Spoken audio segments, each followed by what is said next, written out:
नकली नोट छापने के मामले में 4 दिन पहले पकड़ाए गए आरोपियों के सरगना ने एक नया खुलासा किया है। उसने पुलिस को बताया है कि वह नोट की डिलीवरी देने के बाद सामने वाली पार्टी से नोट को हल्दी के पानी में से निकलने को कहता है। आरोपी द्वारा अब तक यवतमाल, खंडवा और उज्जैन में नोटों को चलाया जा चुका है। आरोपी ने पूछताछ में कई खुलासे किए। उसने बताया है कि वह नोटों की डिलीवरी चार्टर्ड बस की सहायता से भी करता था। जब भी सैंपल भेजना होता था तो वह शहर के बाहर बसों में पार्सल की सहायता से उन सैंपलों को भेजता था। स्पाई कैमरा बरामद, लेकिन मेमोरी कार्ड नहीं मिले। एडिशनल डीसीपी अभिनव विश्वकर्मा द्वारा बताया गया कि मार्च और अप्रैल में उसने 2000 के नोट चलाए थे। इसके बाद आरबीआई द्वारा नोट वापस जमा करने का समय देने के बाद 2000 के नोट छापना बंद कर दिए थे। आरोपी द्वारा 50 के नोट भी कई बार छापे गए हैं, उन्हें भी बाजारों में चलाया है। आरोपी द्वारा यह भी पुलिस को बताया कि 500 और 100 के नोट छापने के बाद जब भी वह डिलीवरी देने जाता था तो सामने वाली पार्टी का स्टिंग ऑपरेशन करता था। पुलिस को एक स्पाई कैमरा और एक फोटो कैमरा आरोपी के पास से बरामद हुआ है, जिसमें 500 और 100 के नोट छापने के बाद वह उन्हें फोटो खींचकर रखता था, लेकिन उसके मेमोरी कार्ड बरामद नहीं हुए हैं।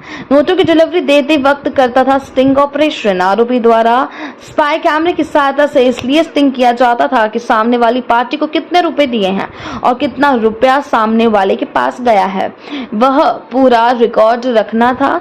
लेकिन स्पाई कैमरे का मेमोरी कार्ड पुलिस को नहीं मिली है। वहीं पुलिस अब मेमोरी कार्ड की खोजबीन कर रही है। बैंक के फाइनेंस करवाए थे प्रिंटर। आरोपी ने पुलिस को यह भी बताया कि उसका यह नोट छापने का काम बंद में बाद में शुरू हुआ। वर्ष 2003 में भोपाल में नकली डिमांड ड्राफ्ट बैंक के बनाता था और वर्ष 2009 में उसने देवास में फर्जी वह कुछ स्टिंग भी करते थे, उसके कुछ गैजेट भी पकड़ा है और किस तरह से इसकी मोडस ऑपरेंडी रहती थी और पुराने भी इसके कुछ अपराध निकले सर। फर्जी नोट बनाने के मामले में 2 दिन पूर्व अन्नपूर्णा थाने में 5 आरोपियों को गिरफ्तार किया गया था।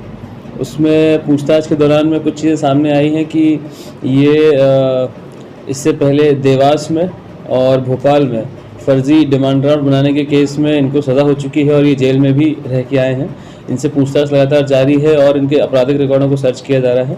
इसके अलावा कुछ चीज़ें सामने जो आ रही हैं वो ये कि इन्होंने किस प्रकार से ये प्रिंटर्स को अरेंज किया गया, किस प्रकार से ये पेपर्स को अरेंज करते थे और कहाँ कहाँ इन्होंने नोट भेजे हैं, इनकी जानकारी जो अरेंज की जा रही है और जो संबंधित लोग हैं उनसे पूछताछ की जा रही है। सर, ये जो आरोपी है इसने क्यों बताया कि इसने मृत अपने आप क्यों घोषित किया? अभी तक की जानकारी के अनुसार ये चीज़ इनके ऊपर ज़्यादा कर्जा होने के कारण और इस नाम से जो दूसरा नाम लिया है ताकि उससे पकड़ा ना जा सके, और इस कारण से इसने दूसरी आइडेंटिटी बनाई थी। ये जब मिलने जाता तब कुछ स्पाई भी करता था, ऐसा कुछ जानकारी है सर सामने?